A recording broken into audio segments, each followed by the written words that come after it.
Hi, this is Bo from BEAU'D Not Broken, and we've got a great show today for you. It's Friday. I don't remember the date, but we are in the 2nd or 3rd of June, I think it is, somewhere there. Thanks for watching. Thanks for sharing. Thanks for being a part of the suicide awareness effort that we put together. We've saved lives, and we're going to continue. You're going to continue to save lives, and so I hope that you'll continue to share and post. I haven't done mine today, so I'll have to find a wacky place to do it. It's BEAU'D Friday, and that's a perfect example of why everyone out there, you're all superheroes. There's always someone out there to kind of pull you up and help you feel strong, and talk to somebody, connect to someone. If you've got issues and you're dark and you're depressed, I know it's not that easy, but it could be as easy as just reaching out. Just reach out to somebody, and those of you that aren't in that place but have been, reach out to those people and help them understand how important they are in the world. So, BEAU'D Friday edition of the Daily Bend here on BEAU'D Not Broken.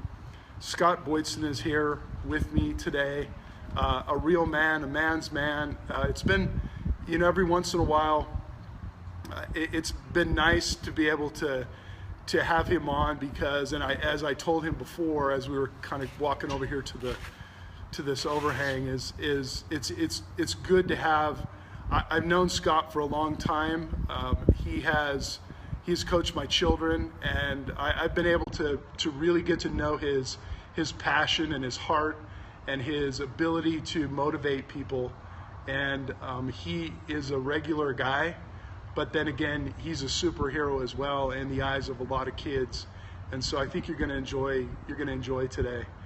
Scott, we always start out with tell us about yourself. that's a huge question. That's it, and like I said, go where you want to go. Well, I'm Scott Boydston. Just a regular guy, just like Bo. He's a superhero. When I heard he was doing this from his son Duke, I reached out to him and I told him it would be an honor to be out here with him. So here I am. It is a blessing to have people like Bo reaching you people out there that need to be reached. There's a lot of people that need to be reached. Suicide is an illness that plagues regular people from all walks of life. So you're not immune, and your neighbor's not immune. So about me, I'm just a regular guy. I have 4 kids.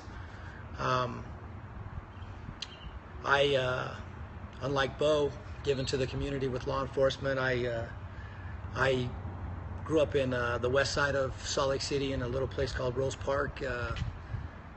Tough neighborhood.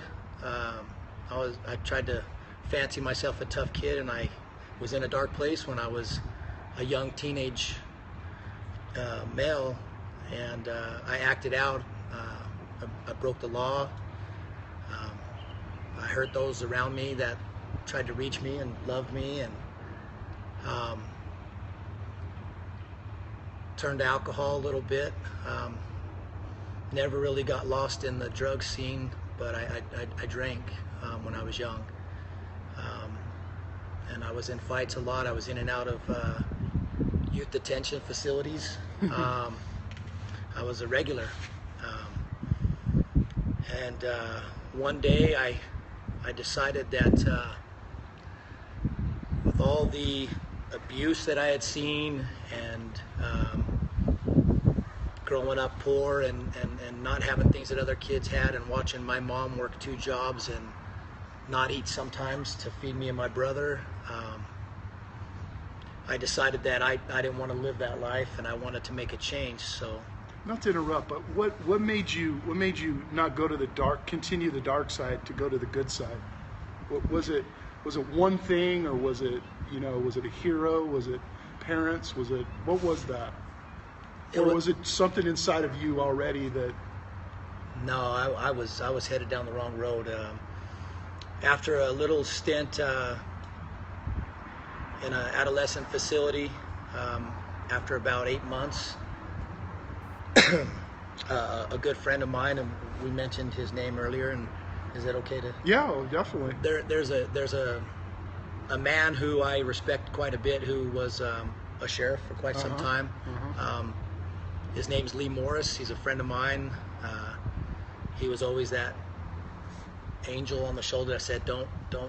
And he was on both sides. Yeah, he played both. He was devil's advocate. He played both sides of the fence. You know, hey, do this, don't do that. You know. Right. So after that stint, you know, I left school quite a bit and ended up in a place called Horseman. It's an alternative school right across from West, where I was previously going to school. Right. And there were some recruiters there one day, and I was in line. I saw a video of Army Rangers, and man, those guys. If you're watching the Daily Bend with Scott Boydston, and this is it's great to have Scott on. He's talking about his young whippersnapper, know-it-all, you know, rough and tumble, growing up in a real poor neighborhood, and kind of the transformation that he's making. He's just mentioning an Army video, right? Yeah, so a friend of mine's dad had these videos, and you know, back when you had the VH big discs, definitely, and watched an old Army Ranger video, and I thought, man, those guys are something, and I wanted. I knew right then I wanted to be an Army Ranger, and so I was in line to talk to the Army Ranger. And they jump out of perfectly good planes, right? For no reason. Yeah, for no reason at all. Okay. Doesn't make any sense to me either, but they do it quite frequently. So I'm in line to talk to the Army, and this Marine, you know, clean cut, real sharp dressed guy comes up and he says, why are you in line here? And I said, well, I want to be an Army Ranger. They're the best. And sure. He said, well, let me show you something. He said, oh, you want to be the best of the best? Let me show you. And you know, so he had me hook, line, and sinker. No kidding. Better uniform, better video. Chicks dig dress blues. So I thought, you know what? If I'm gonna make this transformation, and I always fancied myself, you know, like I said, a tough kid, a ladies guy. I was always trying to be friends with the ladies, but these guys, you know, they were sharp dressed, and they were impressive. And so my mom moved to Nebraska when I was 16, and I stayed behind, and I lived on my own with some friends in an apartment. Back in the 80s, this was not uncommon. So we struggled, working nights at Diamond Lil's, busting tables, eating scraps, and you know, no pity party here, but it was tough. Oh, and, yeah. I did some packets through the mail on top of going to school to catch up my credits, and signed my papers. I wasn't old enough, so I had to go fly to Nebraska and stay with my mom for a couple months, and I signed my paperwork, and off I went to boot camp, and the Marine Corps saved my life. Got out of the Marine Corps and thought, man, you took so much from so many people when you were young, and in a nutshell, you weren't a very good person. And so I got out of the Marine Corps, and I had this chip on my shoulder that the world owed me something. And you know, you're in your 20s, you just come back from, you know, conflict. You got two combat ribbons, pocket full of money, dress blues. So you're a veteran, and you're a combat veteran. Yeah. Yeah. Okay. So you're the kind of people that, you know, we've been talking about the last, you know, month and a half, about coming back, and some of them coming back, unfortunately, in a way that, you know, they're not able to help themselves, and the government kind of, in some ways, turns their back on them and things like that. But I just want to identify that you're a combat veteran, and a lot of you probably learned a lot of things, and you've probably been in some dark places, and, you know, yourself. So we're watching the Daily Bend. We're here with Scott, and we're talking about this is his post-military career, combat military, Medal Award winner, all that amazing stuff. And I don't think we say thank you enough to people like you at all. I mean, that's besides the point. That's for another show. But so you came back, chip on your shoulder. I was lost again in my Right. life, but this time I thought I was a good person, and I found out that it's just as dark when you're a law-breaking hoodlum and a combat vet. Right. And I lost a friend, and it was tough, and so I turned to a couple of my good friends, Jack and Jim, and I began to try to find them at the bottom of a bottle again, and I began to drink again, and going to the VA and listening to old hard-nosed World War II's veterans, the real deal guys, Vietnam veterans, talk about their problems, and I really realized that my problems were insignificant on some level to the trauma that they had been through and the adversity that they were going through. So I decided that I wasn't going to lay down by my dish anymore and curl up with my blanket, and I stopped drinking, had a kid, had another one, got married, and it should have been the opposite order, but when you're in your 20s, you do things backwards sometimes. And the Lord blessed me for whatever reason. He showed mercy on me and blessed me with 2 more. And I decided when my oldest son, who's now 23, 1996, we were living in an area, and a buddy of mine was coaching Little League at West District, and said, "Hey, come on over as an assistant coach." And I coach. This will be my 19th season coaching Little League football, and I decided that my way of repentance and was to give back. And so I decided that because I love the game of football and I was a good student of the game, that I would give back in that way. And football turned into baseball, baseball turned into wrestling. Whatever your kids are into is what it turns into. Coach of many trades. Coach of many trades. So I've been coaching football for 19 years. I try to preach. I'm not soft on the kids. Right. Which gets us both in trouble. We're very passionate about what we do. We coached together. We coached together, and really, that's really probably double trouble. But the interesting thing is you have a lot of faith in yourself, but you have a lot. When we talk about BEAU'D Not Broke, we talk about faith and courage and endurance. That's the 3 kind of, for someone to be BEAU'D, different stages of being, not broken, but being, taken to the height of despair or the bottom of despair, however you want to say it, or adversities and things like that. You have deep faith in a higher power as well, don't you? I do. A lot of everything that you have done is based on this repentance kind of a thing, this whole giving back kind of a thing.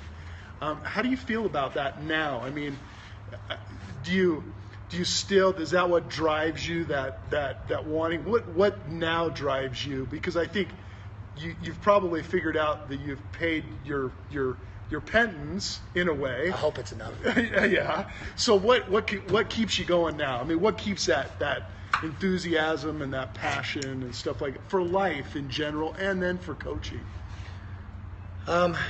It's an internal fire.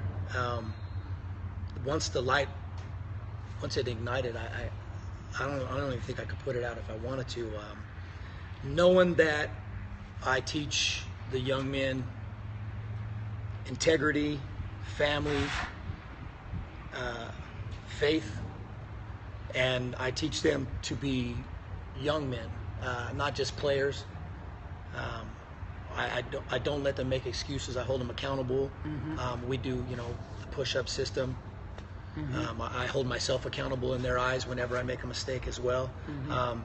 But what drives me is knowing that I made a difference.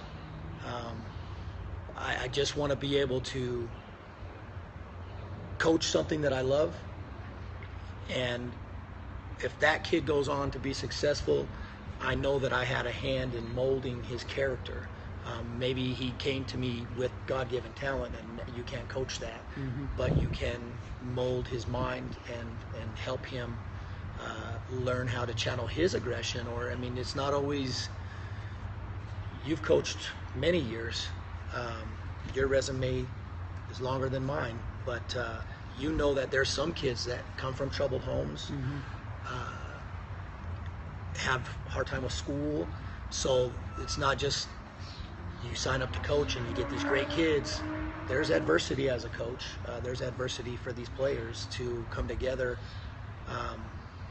And so I try to reflect my own values onto them, and hopefully it sticks. And there's kids that have, that I coached since they were 8, that played with my son, who's 23 now, that still come around their family. As a matter of fact, they were at Summer's graduation last night. Where'd she graduate from? Is she corner? No, she was at Juan Diego. Juan Diego. Freshman, That's okay. sophomore, junior, but she graduated from Valley. She didn't have enough. Oh, okay.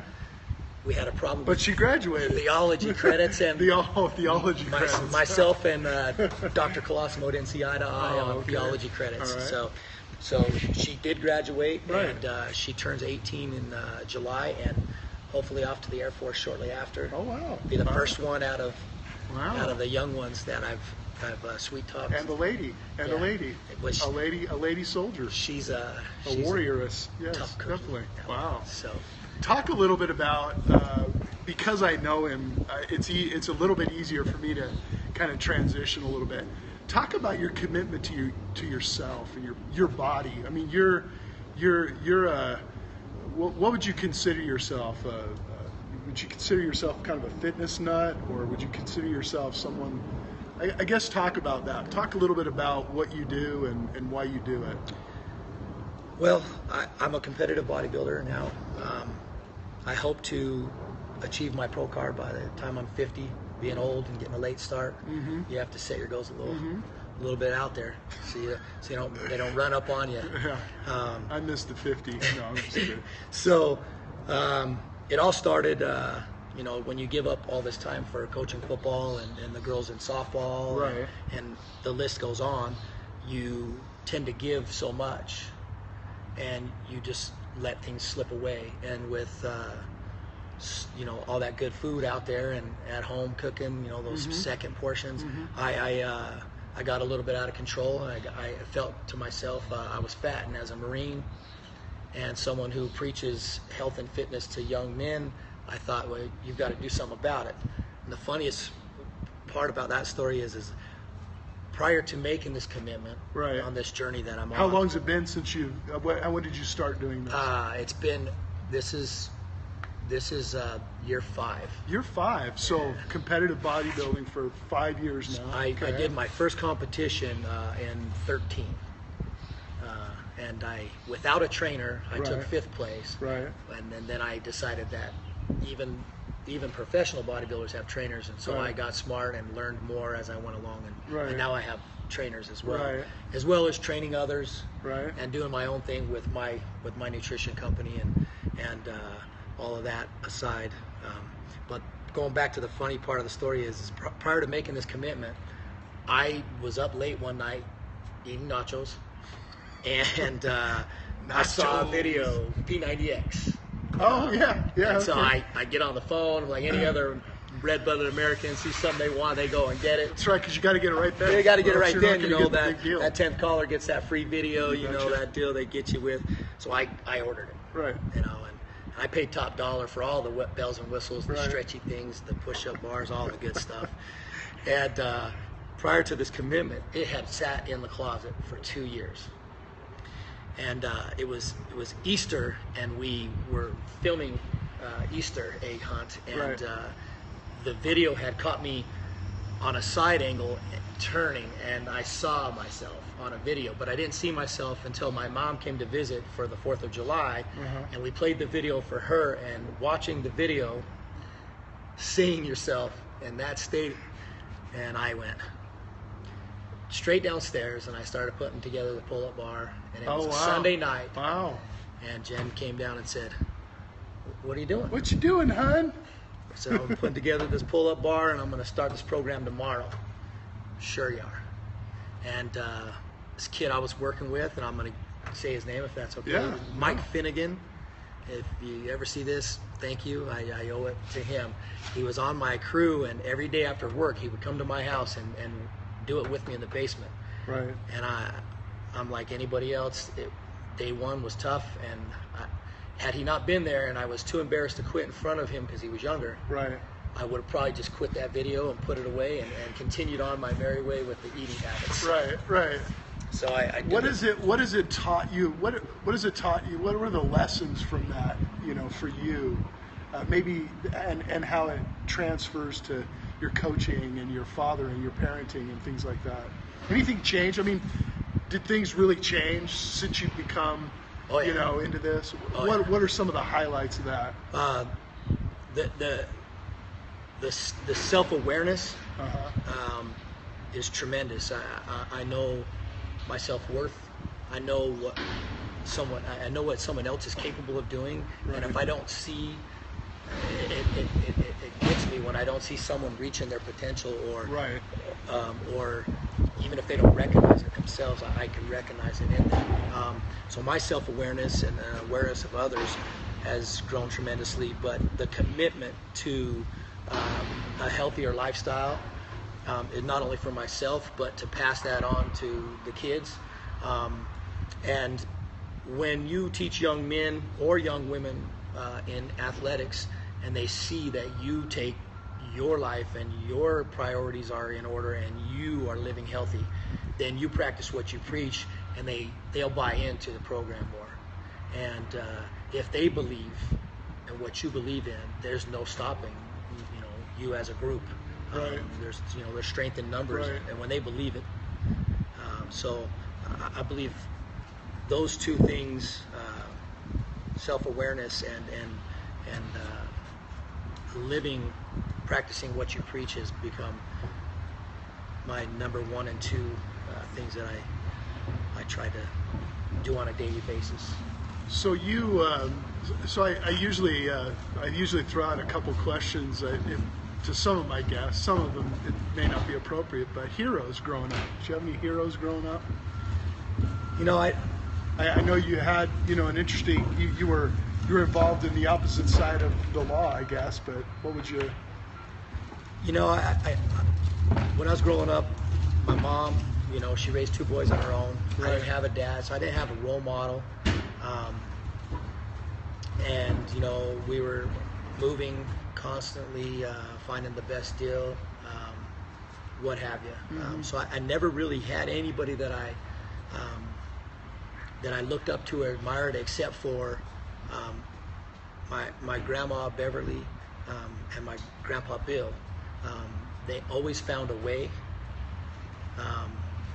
to include me and my brother on ski trips, getting us to go to church, even if it was Vacation Bible School. Mm-hmm. It was a camp. Mm-hmm. And for me, going to camp and having it paid for and having 3 meals, that Right. was the bee's knees. Yeah. I was happier than Right. you could be as a Right. kid. So if I did have to say, for me, I would have to say my grandma and grandpa Beverly and Bill. At that time, they were what I would consider heroes or role models for me, because they gave to, even though we were their family, they gave a little extra. And they weren't perfect people, were they? No. Yeah, No, that's something nobody is. that on the Daily Bend, all the people here, it's required that they're not perfect to be on the show, and especially me, especially me, to just kind of facilitate this whole thing it's kind of important. Garbage is being dumped, so you can tell how real this TV is. It's all good. What would you, kind of as a final thought, I mean, or if you had any other thoughts, that have come to you since, we started talking, what would be, if you were able to talk to, and you've done it many times, most likely, what do you tell kids? What do you tell them about life? What do you tell, you've got these amazing unmolded, they're just this ball that you can they're so malleable, and you can help them as a coach, because I think that's where we ought to focus on for kind of the tie up of everything. what do you tell them? How do you inspire them? And then maybe how do you inspire, how do you think you inspire people around you? Because I know you're, in your profession, your vocation, you mentor people and things like that all the time. Are there some real, I guess, some real tenets of your motivational behavior and teaching? Well, one of the things that I do as a coach is I make the kids learn. Whenever we discuss things, whenever we come together as a team, we always do it in a circle. And on day one, I stress the importance of everybody's equal. We all have flaws, and all of us meet the criteria of this show. On different levels. So one of the things that I do weekly is I issue them challenges, make them do chores for somebody else other than their own household. So they can go to their grandma's house, their neighbor's house, the old lady down the street. Doesn't have to be an old lady, anybody. Hold a door open. So I issue them personal challenges every week, and I think that I always try to tell them, don't be selfish. Whenever you give something of yourself to a team or to anybody, a relationship, a friend, someone who, whenever you give something, it's a selfless act, and only when you're not selfish can you truly be humble. And I always try to tell them throughout the beginning to the end of the season that humble is the heart of a champion. Humble is the heart of a hero. When that person picks up the phone and says, "Man, today's the day," it's real, people. Yeah, it's real. Today's the day that I don't want to be here anymore. I'm going to punch my ticket. Right. That person on the other end of the line, they don't always know what to say. But just saying, hey, I just know that whatever decision you make, I love you. Right. And your decision here today will not only affect you, but will affect others. Yeah. And can I come to you? Can we meet? Right. Can we just hang out? Can we have coffee? Right. Those selfless acts can save a life. Those selfless acts can teach a young man or a young woman to be a better human being.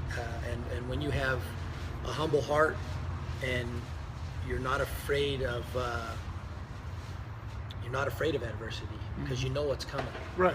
Right. Life doesn't slow down, and it'll run you over. And if you get tossed lemons, they say make lemonade. Right. But in fairness, I prefer throw the lemons back and say, is that all you got? Is all you got's lemons? Very good. So that's Henry Rollins, by the way. Very good. Be humble. If a friend needs you, don't be better than yourself that day. You got a busy day, or you had plans to do something, go golfing. That person needs you. Right. Golfing's always going to be there. That person may not be there. And as a veteran, knowing that veterans have a hard time, knowing that real people have a hard time, moms just had babies, raising their kids on their own, dads can't see their kids, whatever. Everybody's got a story. Just make sure that if someone reaches out to you, that the story doesn't read the end, that there's another chapter to it. And just be bigger than yourself. That's my message. That is well, I reached out to a friend, and I'm glad I did, because what he just said just in the last few minutes is exactly what's been going on in the last several weeks, in my world and in, I think, a lot of people's world, that the whole idea about reaching out, if you feel a need to reach out, or even if you don't, reach out. I mean, even if you don't feel a need, but you reach out in anyway, you never know what's going to happen. You never know who you're going to affect in whatever way. It could have been the next minute that they wanted to do something unfortunate to themselves or to somebody else. So thanks for being on. I appreciate it. I wanted to have him on because he's a real guy, and you get what you see here. There's nothing hidden at all, and I really appreciate you coming on, and we're gonna follow you. We're gonna keep following you. Good luck in your bodybuilding stuff, and it's awesome. I appreciate I don't it. even look like this guy. This guy's he looks good in a Speedo. I don't look good in a Speedo. He looks like he ate my lunch. This has been the Daily Bend on BEAU'D Not Broken Network. Have a great weekend, everybody, and appreciate you watching. Remember, go to the website, bobabka.com, and on all the social media sites. Again, thanks a lot, and remember, it's all about the bend.